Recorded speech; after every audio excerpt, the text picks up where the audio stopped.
Assalamu alaikum and peace. I'm back. You know. Uh I just want to talk about some things, man. What's with these celebrities?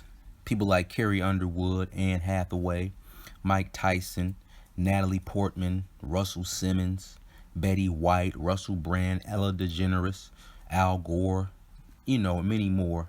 What's with these celebrities pushing people into practicing veganism and vegetarianism?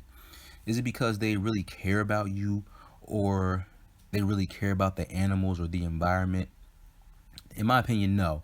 It's because they slowly want to bring all of the masses, or as many as they can, into occultism, into witchcraft, into worshiping the mother goddess, mother nature, the sun, etc., which in the end is really the worship of Satan.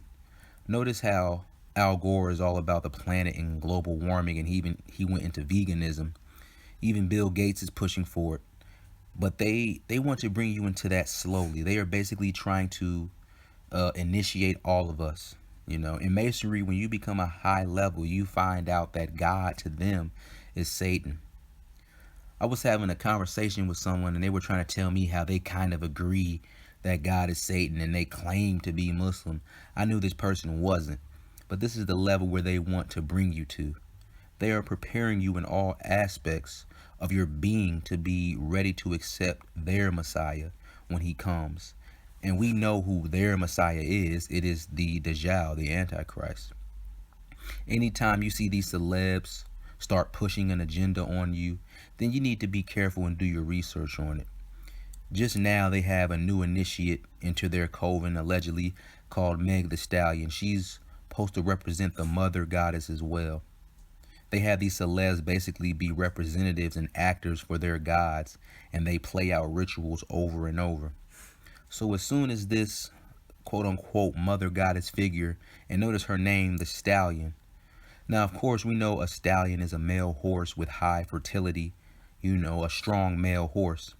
But in the hood vernacular, it's in reference to a thick woman that's beautiful and usually has a big butt. It also references fertility as well. This goes back to the whole mother goddess thing of fertility and bringing new life. Also, the horse, particularly the white horse stallion, is also used to represent the sun in many different beliefs. If you go into the Celtic mythology, you will see that the goddess Rhiannon rides a pale horse. Rhiannon is just another representation of the mother goddess, so we see the connections here. So I found it very interesting that as she's reaching her peak, she's already calling to vegetarianism or veganism, as well as calling on cleaning up the earth. These are all code things to those in the know of venerating the mother goddess. And notice you see she's bringing the women with her. It's they call it the beach cleanup for the hot girls. You even have many of the top names pushing it, like Beyonce and Jay-Z, who are both high-level witches and wizards. You have Cam Newton in the NFL promoting it as well. Well, in 1944, Donald Watson, who was an agnostic, invented the word vegan. Some say his wife did, and veganism as a diet. In 1945, they started the Vegan Society. Then in 1946, Leslie Cross joined the Vegan Society and pushed to change the understanding of veganism to also be about animal rights. He basically took over the Vegan Society in 1950 and kicked Watson out. 100 years before this society, the vegetarian movement was about nonviolence. And before that, in the ancient times, a man named Pythagoras, an ancient Greek philosopher, was said to have his students involved in vegetarianism as a rite into entering his mystery school. So we see here where the occultism is coming in at. The initiates were sworn to secrecy and had to be vegetarian, although some scholars dispute that. He was also into numerology and viewed numbers as sacred. And we already know where the Greeks got a lot of the info from, or who they took it from, and that was the ancient Egyptians.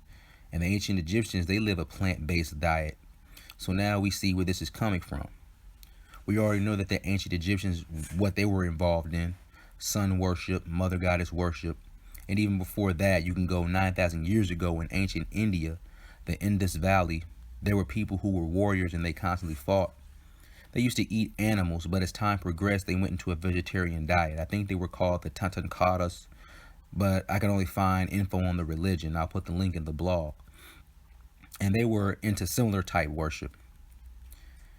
Basically, veganism, vegetarianism is a religion in itself, and the extreme ones look down on those who don't practice it, and they look at themselves as higher for practicing it.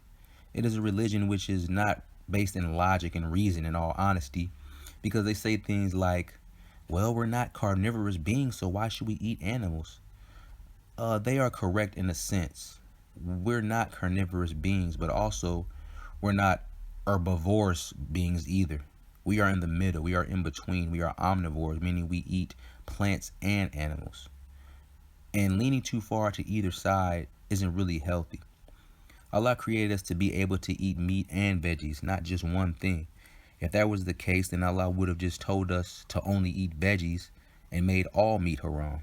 So their religious belief defies logic and reason and science. For we are omnivores, so we are meant to eat both. And they don't want to accept this reality. When someone doesn't want to accept reality, something is wrong with them. You even have those who will be like the Shia, who self-inflict harm on themselves during their rituals. It was a video, you could look it up, of vegans pretending to be animals, and they were literally being dragged around in chains, or drugged, however you say it, around in chains, and rolled and thrown around like cattle, and had blood splashed on them and put in the freezer bags. Some even went as far as to be branded. And what's funny is that they say, oh, we need to protect the animals. They have feelings too. Yet these same people won't stand up and speak against white supremacy. They turn a blind eye to that. But oh, these animals. Allah put certain animals on the earth for us to slaughter and to eat if we choose. How are you supposed to carry out your Eid sacrifices if you vegan and believe that slaughtering animals is so wrong? These animals know what they are here for. They are here to worship Allah by grazing and being food for us, or rides for us, or milk, or field work, etc. So why are they pushing this vegan life onto the people? In my opinion, it is to initiate one into the fold of witchcraft and the worship of the mother goddess, the sun, which is at the end of the day Luciferianism, or worship of Satan.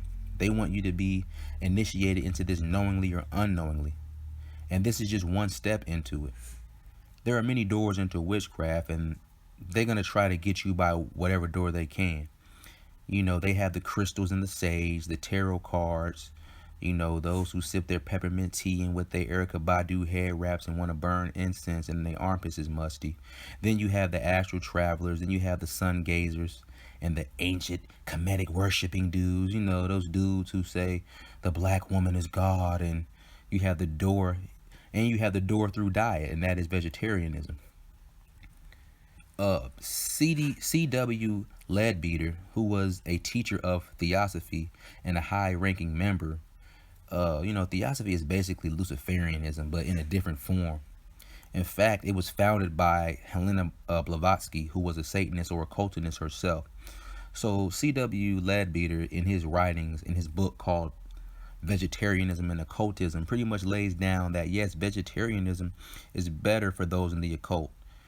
In point 64 of his book, he states, some such have tried to maintain that the question of food can make little difference from the occult standpoint, but the unanimous verdict of all the great schools of occultism, both ancient and modern, has been definite on this point, and has asserted that for all true progress, purity is necessary, even on the physical plane, and in matters of diet as well as in far higher matters. So he states in this point that being a purity in matters of diet, i.e. being vegetarian, was the verdict of all schools of occultism, both ancient and modern. And you see, we discussed some of the ancients who practice it. He also goes on to say in point 65 of this essay, in many books and lectures, I have already explained the existence of different planes of nature and of the vast unseen world all about us. And I have also had occasion to refer often to the fact that man has within himself matter belonging to all these higher planes, so that he is furnished with a vehicle corresponding to each of them, through which he can receive impressions, and by means of which he can act. Can these higher bodies of man be in any way affected by the food which enters into the physical body with which they are so closely connected? Assuredly they can, and for this reason the physical matter in man is in close touch with the astral and mental matter, so much so that each is to a great extent a counterpart of the other. There are many types and degrees of density among astral matter, for example, so that it is possible for one man to have an astral body built of coarse and gross particles, while another may have one which is more delicate and refined. As the astral body is the vehicle of the emotions, passions, and sensations, it follows that man whose astral body is of the grosser type will be chiefly amenable to the grosser varieties of passion and emotion, whereas the man who has a finer astral body will find that his particles most readily vibrate in response to higher and more refined emotions and aspirations. The man, therefore, who builds gross and undesirable matter into his physical body is thereby drawing into his astral body matter of a coarse and unpleasant type as its counterpart. End quote. I've been saying this. This is basically saying it's easier for you to astral travel with plant diet. It's easier for you to interact with the jinn and other spirits and receive information from these entities.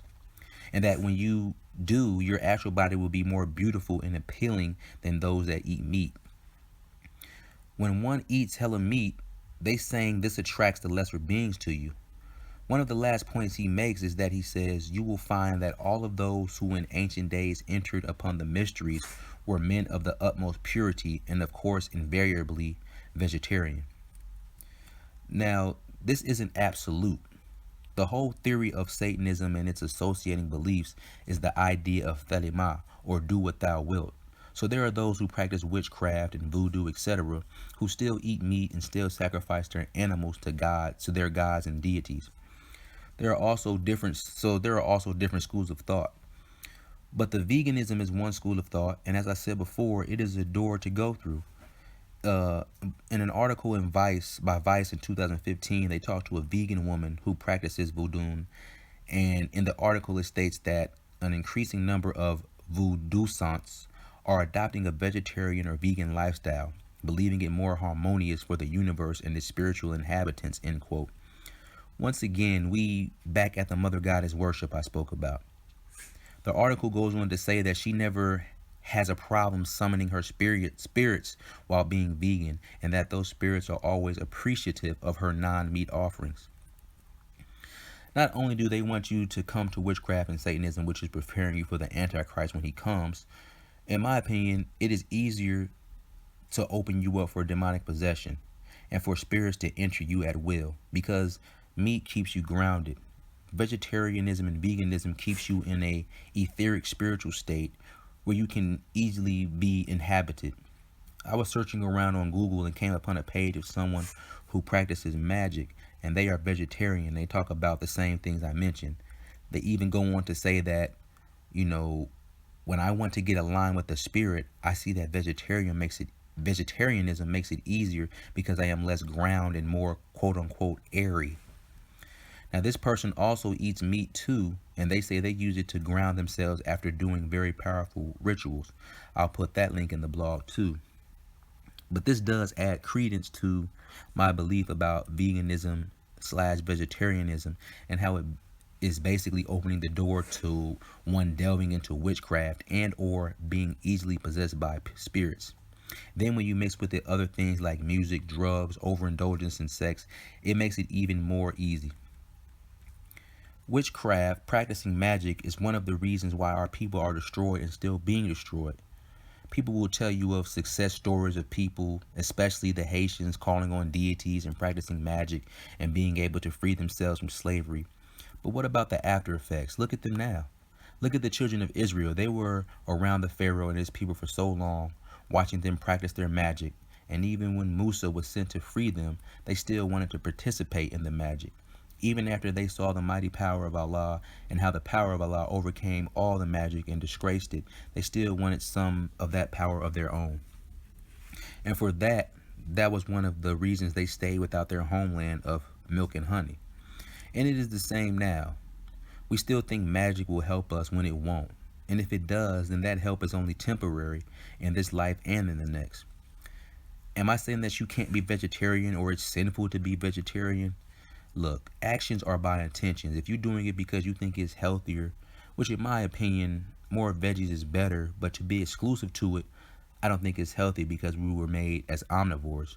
But if you're doing it for health reasons, then have at it. But be careful is all I'm saying. Peace.